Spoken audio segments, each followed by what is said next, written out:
If you're watching this, God said congratulations, but be careful, because these next 2 days are dangerous. Not dangerous because something bad is coming, dangerous because breakthrough attracts resistance, and destiny always tests you before it rewards you. Let me start by saying this clearly, because many people misunderstand what congratulations really means in a spiritual sense. When God says congratulations, He is not applauding comfort, talent, or luck. He is acknowledging something far quieter and far more demanding: endurance. You are still here, and that alone tells a story most people never finish writing. Think about what you have moved through to reach this moment. Confusion that had no explanation, delays that felt personal, effort that went unnoticed, prayers that seemed to echo back in silence. None of that was accidental. These moments were not designed to reward you. They were designed to observe you. Not what you say you believe, but how you behave when clarity is removed, when reassurance disappears, when motivation fades and only discipline remains. Most people believe tests look dramatic. They imagine obvious trials, visible struggles, clear enemies. But the most important tests are subtle. They show up as repetition, as waiting, as doing the right thing without applause, as resisting the urge to become bitter, careless, or reactive. You were tested in your thoughts, in your habits, in how you treated people when you felt tired, overlooked, or uncertain.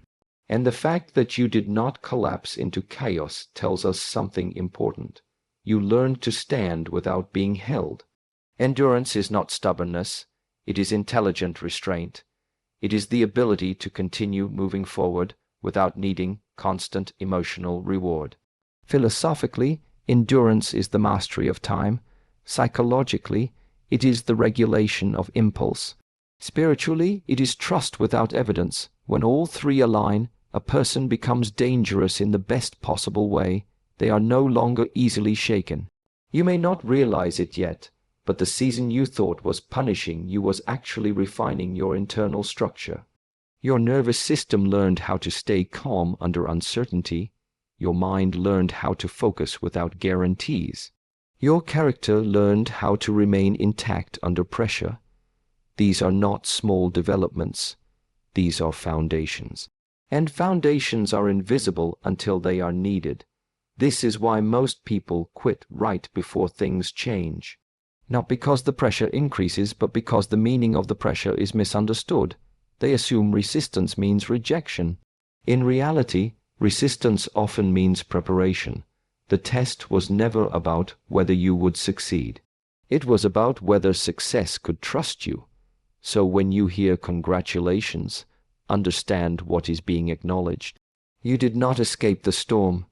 You learned how to walk through it without losing yourself. You did not receive answers. You became stable enough to function without them. That is why you are here now. And here is the reflection I want to leave you with. If you can endure silently, act correctly without validation, and remain disciplined when no one is watching, then whatever comes next will not overwhelm you, it will recognize you. Now, once you understand why the congratulations matter, you also need to understand the warning that comes with them. Because moments of transition are rarely loud or obvious. They are quiet, unstable, and psychologically demanding. When I say these 2 days are dangerous, I am not speaking in superstition. I am speaking in patterns observed in human behavior, in spiritual texts, and in disciplined lives. Danger does not always arrive as chaos. More often, it arrives as looseness, a slight drop in awareness, a small lapse in discipline. Psychologically, this is what happens when the mind senses relief before the outcome is secured. The tension that once kept you sharp begins to dissolve, and in that space, the old habits quietly stretch and reintroduce themselves. Not forcefully, casually, almost kindly, you may notice emotional volatility, a sudden impatience, a craving for reassurance, the desire to speak too much, explain too much, or react too quickly. None of these impulses are dramatic on their own, but they are signals. They indicate that the internal structure you built under pressure is being tested in a new way. Can it hold when the pressure changes form? Philosophically, danger exists at thresholds, not at beginnings and not at endings, but at the crossing between who you were and who you are becoming. In these moments, identity is fluid. The mind asks, can I relax now? The ego asks, can I prove myself now? And both questions, if answered prematurely, can undo months or years of inner work. This is why people often sabotage themselves right before a breakthrough, not consciously. They don't decide to fail. They simply stop paying attention. They return to familiar behaviors because familiarity feels safe, even when it is limiting. The brain prefers the known over the beneficial, and so the danger is not external opposition. It is internal permission granted too early. Spiritually speaking, this is the moment where alignment is measured, not through struggle, but through consistency. Can you maintain clarity when excitement rises? Can you stay grounded when anticipation pulls you forward? Can you continue to act with restraint when you feel close to reward? These 2 days are dangerous because they demand a different kind of discipline. Not the discipline of endurance, but the discipline of precision. Every decision carries more weight. Every word travels further. Every reaction reveals something. You are no longer being tested on whether you can survive. You are being tested on whether you can remain composed. Understand this clearly. One careless decision does not erase your progress, but it can delay its expression. One emotional reaction can reopen a door you worked hard to close. One unnecessary explanation can leak energy you need for what comes next. After awareness comes restraint, and restraint, when practiced correctly, often takes the form of silence. Not passive silence, not avoidance, but deliberate quiet. This is where many people become uncomfortable because silence feels like inaction. In reality, silence is one of the most active disciplines you can practice when you are on the edge of change. When something important is about to shift in your life, there is a strong psychological urge to speak, to explain yourself, to justify your decisions, to seek validation or agreement. This urge is not random. It comes from the ego's need to stabilize identity in uncertain moments. When the future is unclear, the mind looks to others to confirm that it is on the right path. But external confirmation is unreliable. It changes with mood, with opinion, with convenience. Discipline, on the other hand, is internal and stable. Silence protects that stability. When you do not speak unnecessarily, you conserve mental energy. You allow your thoughts to settle instead of scattering them through conversation. Philosophically, silence creates space between impulse and action. That space is where wisdom lives. Without it, even intelligent people become reactive. There is also a strategic dimension to silence that is often misunderstood. When you announce your intentions too early, you invite interference, sometimes from others, but more often from yourself. The moment you speak something aloud, the mind treats it as partially complete. Motivation drops, focus softens. This is why disciplined traditions emphasize doing the work quietly and letting results speak later. Silence also exposes truth. When you stop explaining, you start observing. You notice who respects your boundaries and who becomes uncomfortable when they no longer have access to your thoughts. You see which conversations drain you and which ones sharpen you. This awareness is invaluable, especially in transitional periods. It helps you refine your environment without confrontation. Psychologically, quiet strengthens emotional regulation. When emotions rise, speech accelerates them. Words fuel feelings. Silence, when intentional, allows emotions to pass without being reinforced. This does not mean suppression. It means containment. You are not denying what you feel. You are choosing not to let it control your behavior. In spiritual discipline, silence has always been associated with power, not because silence is mysterious, but because it demands mastery. Anyone can react. Anyone can talk. Few can remain composed when provoked, uncertain, or misunderstood.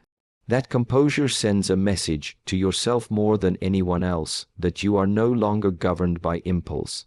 This is especially important now. You are in a phase where precision matters. Every unnecessary explanation is a leak. Every emotional outburst is a distraction. Silence keeps your inner structure intact while the outer world shifts. So if you feel the urge to speak, pause. Ask yourself whether the words will clarify or simply release tension. If they release tension, breathe instead. If they clarify, choose them carefully. Silence is not weakness. It is preparation. Once silence sharpens your awareness, something predictable happens. The very things you thought you had outgrown begin to reappear. Old desires resurface, old patterns feel strangely familiar. Sometimes even old people re-enter your life. This is not coincidence, and it is not punishment. It is a signal. Temptation does not arrive to destroy progress. It arrives to measure readiness. Psychologically, temptation works by appealing to comfort rather than logic. The brain is designed to conserve energy, and familiarity feels efficient. Even unhealthy habits can feel safe simply because they are known. When you are moving toward a higher standard of discipline, the mind checks backward. It asks, do we really need to do this? Temptation is the mind's way of testing whether your new direction is stable or temporary. Philosophically, temptation exists at the point of choice. It does not force you, it invites you. This is important. If growth were fragile, it would require protection, but real growth requires confrontation. You cannot claim mastery over something you have never had the opportunity to choose differently. That opportunity often comes disguised as nostalgia, pleasure, or convenience. Notice how temptation rarely appears when you are weak. It appears when you are improving, when your discipline is forming, when your identity is shifting, when your future begins to demand a different version of you. Old behaviors return not because they are powerful, but because they want to know if they still have access. This is why temptation often feels emotional rather than rational. You may find yourself justifying actions you know do not serve you. You may hear internal narratives like just this once, or it doesn't really matter anymore. These thoughts are not accidents. They are tests of alignment. Can your values remain steady when desire speaks convincingly? From a spiritual perspective, temptation reveals attachment. Whatever tempts you is showing you where your freedom is not yet complete. This is not something to feel ashamed of. It is something to study. Discipline is not about denial for its own sake. It is about choosing long-term clarity over short-term relief. Resisting temptation is not an act of aggression. It is an act of recognition. You see the pattern, acknowledge it, and decide not to engage. There is no struggle, no drama, just a quiet refusal. This is why restraint becomes easier with awareness. You are not fighting desire, you are outgrowing it. Each time you resist, something important happens internally. The neural pathway weakens, the emotional charge fades, the habit loses authority. This is how freedom is built, not through force, but through repeated conscious choice. And understand this clearly, what you resist now will not return in the same way. Temptation only tests what is unresolved. When you pass the test, the lesson moves on. So if old distractions are knocking, do not panic. Do not negotiate. Observe, learn, and choose forward. This moment is not asking whether you are perfect. It is asking whether you are committed. After temptation has tested your alignment, the path forward becomes surprisingly simple, though not easy. What determines the outcome now is not grand vision or dramatic action, but attention to the smallest choices. This is where many people lose patience. They expect transformation to arrive with intensity, with visible reward. Instead, it arrives quietly, disguised as routine. Psychologically, the mind underestimates small actions because they do not stimulate emotion. There is no adrenaline in choosing restraint, no applause in consistency. Yet the brain is shaped far more by repetition than by intensity. What you do once may impress you, what you do daily rewires you. This is why small acts of obedience carry such disproportionate power. They work beneath the surface, where real change occurs. When you hear the phrase obedience, do not confuse it with submission to authority. In this context, obedience is alignment with what you already know to be correct. It is acting according to principle even when emotion disagrees. It is choosing structure over impulse, clarity over comfort. Philosophically, this is integrity, the state where thought, intention, and action are congruent. In transitional moments like this, the tests are rarely dramatic. They show up as choices so small they seem insignificant. Do you respond immediately, or do you pause? Do you keep your word when no one is watching? Do you maintain discipline when the outcome is still uncertain? These moments do not announce themselves as destiny-altering, yet they are precisely that. Spiritually, small obedience signals readiness. It shows that you are no longer motivated only by reward, but by alignment. This is crucial, because large responsibilities cannot be entrusted to minds that require constant validation. The ability to act correctly in minor matters demonstrates that your values are stable, not conditional. There is also a psychological refinement happening here. Each small, disciplined choice strengthens self-trust. You begin to rely less on external motivation and more on internal standards. This creates calm. When you trust yourself, anxiety decreases. You no longer need to control the future because you trust how you will respond to it. Many people wait for clarity before they act. Discipline reverses that sequence. Action creates clarity. Small obedience organizes the mind. It reduces mental noise. It grounds you in the present moment, where power actually exists. Understand this. Miracles are not interruptions of natural law. They are alignments with it. When your actions consistently reflect your values, resistance decreases. Opportunities appear not because they were created for you, but because you are now prepared to see and receive them. This is why nothing feels dramatic right now. You are not being asked to leap. You are being asked to place your foot correctly. Again and again, each correct placement brings you closer, even if the distance is not yet visible. So do not dismiss the small moments. Do not rush through them. Pay attention. Be exact. The future you are moving toward is built from these quiet decisions. And this is the thought to leave with you. Greatness does not respond to intensity. It responds to consistency, and consistency is proven in the smallest choices you make when no one is applauding.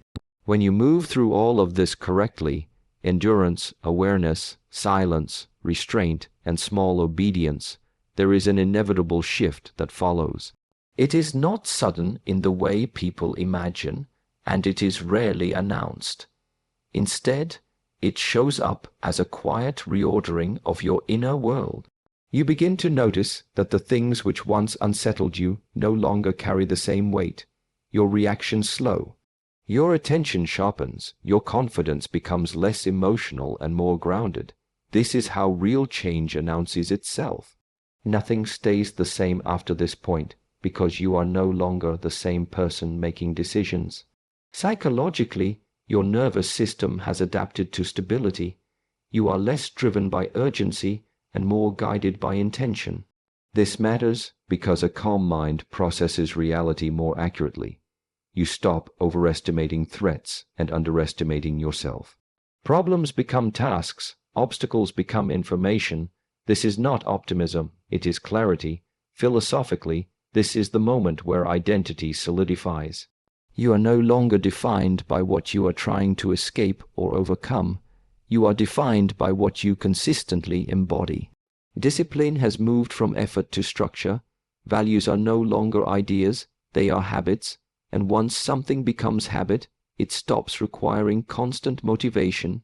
It simply happens. Spiritually, this shift feels like alignment, not excitement, not relief, but coherence. Your inner and outer worlds begin to match. You say less because you need less explanation. You want less because you are no longer compensating for internal instability. This is why the external world starts responding differently. People treat you with more respect. Opportunities appear more naturally. Not because you are chasing them, but because you are positioned correctly. After these 2 days, you may not see fireworks, but you will notice direction. Decisions become cleaner. Boundaries become easier to maintain. You no longer feel pulled in multiple directions because your priorities have reorganized themselves. This is the true reward of discipline, simplicity. It is important to understand that this is not the end of growth. It is the end of confusion. Growth continues, but it no longer feels chaotic.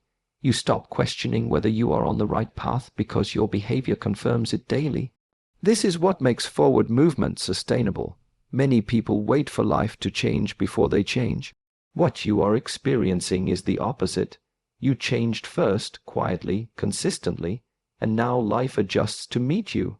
This is why nothing stays the same. The environment always responds to the individual with the strongest internal order. So if you feel calmer, clearer, and more focused than before, do not underestimate it. That calm is not emptiness. It is readiness. It is the absence of inner conflict, which frees an enormous amount of energy. And here is the final reflection to carry with you. When you become internally disciplined, the world does not need to be controlled, because it begins to cooperate.